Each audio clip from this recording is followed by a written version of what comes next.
Question है 4.2 metre लंबे एक लीड पाइप में बाहरी व्यास 5.4 सेंटीमीटर है और पाइप की मोटाई 3 mm है।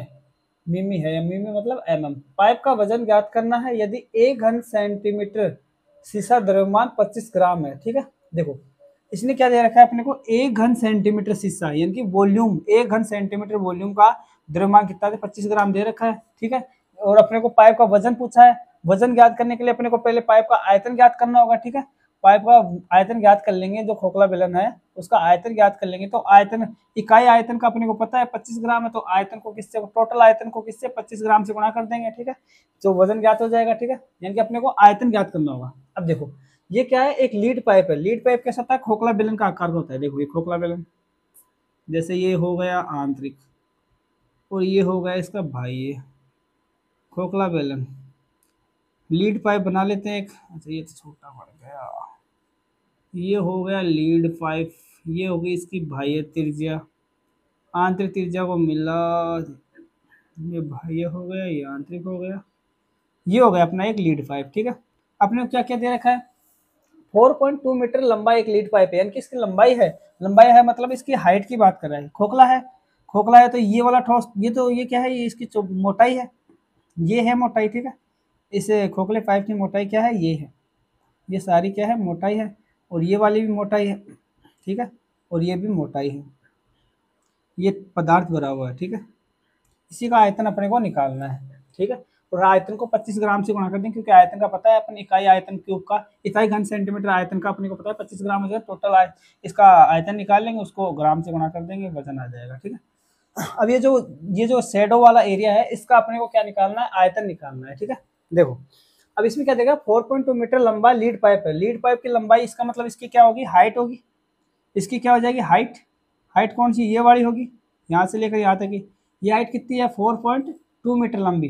4.2 मीटर का मतलब कितना होगा, सेंटीमीटर में बदलेंगे तो 100 से गुणा करेंगे तो कितना हो जाएगा, 420 सेंटीमीटर हो जाएगी इसकी हाइट। कितनी हो गई, हाइट कितनी हो गई, 420 सेंटीमीटर। ठीक है, क्योंकि अपने को क्या दे रखा है, घन सेंटीमीटर का द्रव्यमान दे रखा है 25 ग्राम, यानी कि अपने को सेंटीमीटर में चेंज करना पड़ेगा सबको। हाइट इसकी कितनी हो गई, 4.2 मीटर बराबर 420 सेंटीमीटर हो गई। ठीक है, आगे क्या बोल रहा है, इसका भारी व्यास 5.4 सेंटीमीटर है। भारी व्यास कौन सा होगा, ये कैपिटल आर मान लेते हैं अपन। ये यहाँ से लेकर यहाँ तक टोटल, ये केंद्र है इसका, तो कैपिटल आर, ये है कैपिटल आर। ठीक है, ये कितना दे रखा है अपने को, व्यास दे रखा है। ये तो कैपिटल आर तो क्या है, त्रिज्या है इसकी, जबकि व्यास क्या दे रखा है, व्यास दे रखा है 5.4 सेंटीमीटर, यानी कि इसका आधा त्रिज्या हो जाएगी व्यास का आधी, यानी कि इसका आधा करेंगे तो 54 का आधा 27, यानी 2.7 सेंटीमीटर क्या हो जाएगी इसकी बाह्य त्रिज्या हो गई। अब अपने को आगे क्या दे रखा है, पाइप की मोटाई 3 mm दे रखी है, यानी कि अपने को ये वाली मोटाई, यानी ये वाली दे रखी है इसने 3 mm। ये कितनी दे रखी है, 3 mm, और ये मोटाई क्या होगी, 3 mm है, यानी कि ये क्या है, अगर ये स्मॉल आर, ये मोटाई है, और आंतरिक त्रिज्या अपन क्या मानते हैं, आर मान लेते हैं, स्मॉल आर। ये क्या है, आंतरिक त्रिज्या है, जो कि क्या है, स्मॉल आर है। ठीक है, आंतरिक त्रिज्या क्या हो गई, स्मॉल आर हो गई। ठीक है, आंतरिक त्रिज्या स्मॉल आर मान ली, तो ये कैपिटल आर है, ये स्मॉल आर है, तो ये वाली मोटाई क्या होगी, कैपिटल आर में से स्मॉल आर निकाल देंगे, ये वाली दूरी निकाल देंगे, यहाँ से लेकर यहाँ तक की दूरी, तो इस कैपिटल आर में से पूरी दूरी में से ये यहाँ तक की स्मॉल आर की दूरी निकाल देंगे, तो ये मोटाई आएगी, यानी कि ये मोटाई क्या है, आर माइनस आर, बाह्य त्रिज्या माइनस आंतरिक त्रिज्या बराबर कितनी दे रखी है, 3 mm दे रखी है।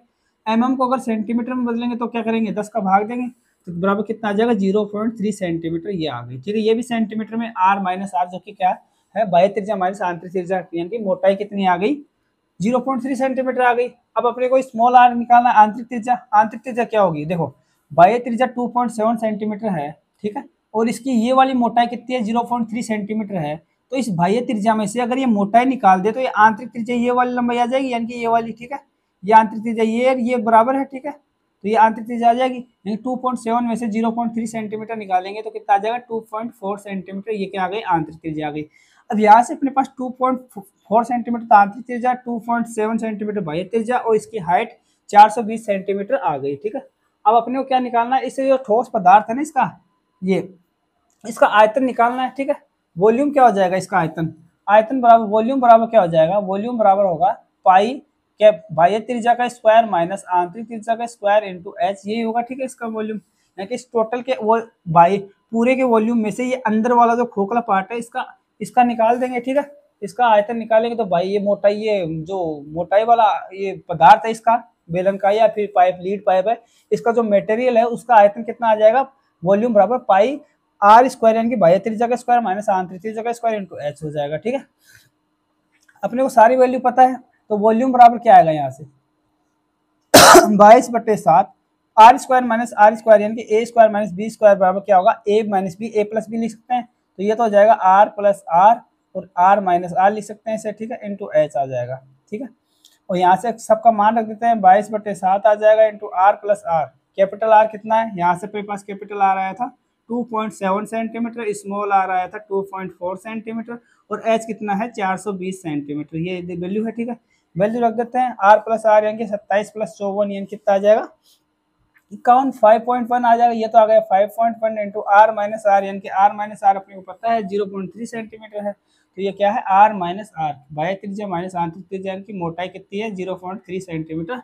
ये भी रख देते हैं, ये हो गई 0.3 इंटू हाइट, हाइट कितनी है 420 दे रखी है, तो ये 420 हो गई, ये क्या आ जाएगा सेंटीमीटर क्यूब में आएगा। ठीक है,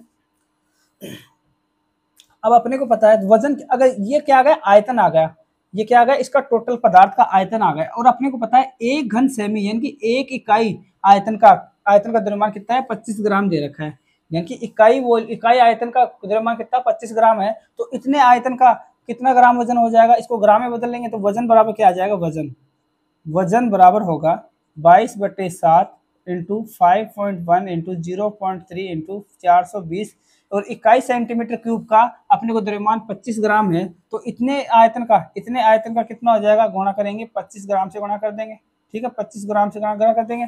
अब इसको आंसर किस में अपना केजी में है, किलोग्राम में है, तो इसे किलोग्राम में बदलने के लिए अपन केजी में बदलने के लिए 1000 का भाग देख देंगे और ये केजी में आ जाएगा, यानी कि बटे में क्या करना होगा 1000 लगा देंगे। ठीक है, या तो इसको सोल्व कर लो, सोल्व नहीं करना चाहो तो देखो ऑप्शन से भी हो सकता है। देखो एक तो क्या है, नीचे क्या है 7 है, यानी कि 7 का मल्टीपल नहीं चेक कर सकते, और ये किसका 5 का 2 का, 0 किससे आता है 5 के 2 से मल्टीपल से, लेकिन 5 का 2 का मल्टीपल भी नहीं देख सकते, 7 का मल्टीपल भी नहीं देख सकते इसमें। ठीक है, अब ऊपर देखो ये क्या है 11 इंटू 2, 11 दूनी 22, यानी 11 का मल्टीपल चेक कर लेते हैं। 11 का मल्टीपल चेक करेंगे तो देखो ये हो गया 14 और ये जो 11 का मल्टीपल नहीं है, ये वाला देखेंगे तो ये और ये भी 11 का मल्टीपल नहीं है, अंतर देखेंगे तो इसको 5 4 9 और ये 9 यानी कि 0 आ गया, 11 का मल्टीपल है। ठीक है, इसको 5 4 9 और ये 9, ये 11 का मल्टीपल ये भी हो सकता है, यानी कि इन दोनों में से आंसर होगा 11 का मल्टीपल इन दोनों में से है। ठीक है, अपन ने ये 11 का मल्टीपल चेक किया है। ठीक है, किसका मल्टीपल चेक किया 11 का मल्टीपल। अब एक चीज और देखो यहाँ से अगर दशमलव हटा दे ये वाला और ये वाला, तो नीचे 2 बिंदु और लग जाएगी। ठीक है, अब ये क्या है 51 है, तो ये 17 51 होते हैं। ठीक है, यानी कि अपन 17 का मल्टीपल और चेक कर लेते हैं, इसमें 17 का मल्टीपल चेक करेंगे तो इसमें भाग दिया 17 51 कितने बच गए 8 बच गए, और 84 17 51 17 54 85 ये भाग नहीं जाएगा, यही कि 17 का मल्टीपल नहीं है, ये क्या नहीं है 17 का मल्टीपल नहीं होगा, यानी कि 17 का मल्टीपल चेक करिए, ये 17 का मल्टीपल नहीं है, इसको भी चेक कर लेते हैं। 17 दूनी 34 16 बच गए 164 17 51 17 68 17 102 17 17 17 नाम 163 और ठीक है 17 नाम 163 11 बच गए 19 119 आ गया 17 17 119 यानी कि 17 का मल्टीपल है, यानी कि ये तो अपना ऑप्शन हो ही नहीं सकता, तो ये वाला ऑप्शन हो जाएगा, ऑप्शन नंबर डी इसका आंसर हो जाएगा। और बाकी